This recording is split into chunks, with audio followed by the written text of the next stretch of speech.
One plus sine x ভাগ one plus cos x, এটাকে আমরা অন্তরীকরণ করবো। হ্যাঁ, তাহলে আমরা এটা শুরু করি। আমরা দেখতে পারি যে এই অঙ্কটি কিন্তু ইউ ভাগ ভি এর সূত্র পড়বে। হ্যাঁ, সমাধান। তাহলে আমরা দেখি, আমরা সরাসরি অঙ্কে চলে যাই যে D D X of one plus sine x ভাগ ওয়ান প্লাস কজ এক্স।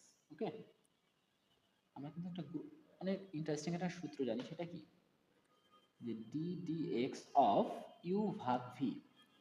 যদি D D X of U ভাগ ভি হয়, তাহলে এটা আমরা লিখতে পারি কি, ভি এর উপর স্কোয়ার এবং ভিকে রেখে ইউকে অন্তরীকরণ মাইনাস ইউকে রেখে ভিকে অন্তরীকরণ। ওকে, তাহলে আমরা যদি এইখানে তাকাই, এখানে তাকালে আমরা কিন্তু দেখতে পাচ্ছি যে আমাদের এই ফিগারটা কিন্তু এই সূত্রের সাথে মিলে যাচ্ছে।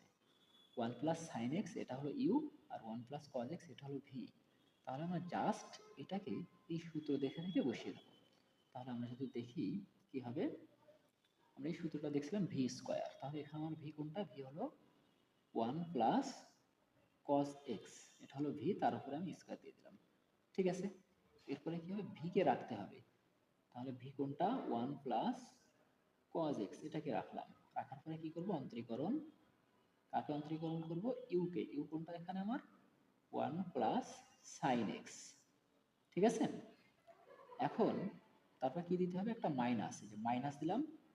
দেওয়ার পরে এখন আমাকে ইউকে রাখতে হবে। এখন আমরা ইউকে রাখবো, তাহলে ওয়ান প্লাস সাইন এক্স, এটাকে রাখলাম। রাখার পরে অন্তরীকরণ করব D D X of V.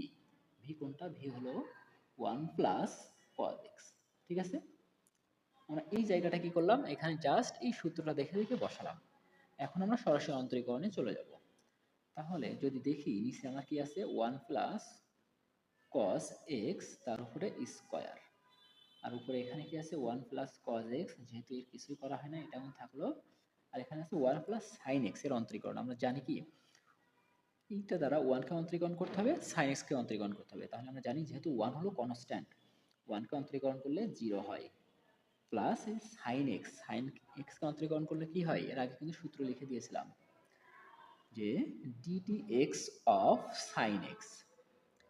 Sign এক্সকে যদি আমরা অন্তরীকরণ করি তাহলে হয় হলো কজ এক্স। তার মানে এখানে যেহেতু সাইন এক্স আছে, সাইন এক্সকে অন্তরীকরণ করলাম, আমাদের কি হয়ে গেল, এটা কজ এক্স হয়ে গেল।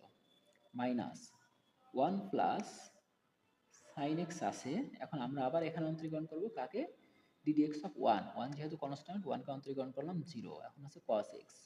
এখানে আমরা আরেকটা সূত্র দেখি, তার সূত্রটি আমি একটু পাশে লিখছি,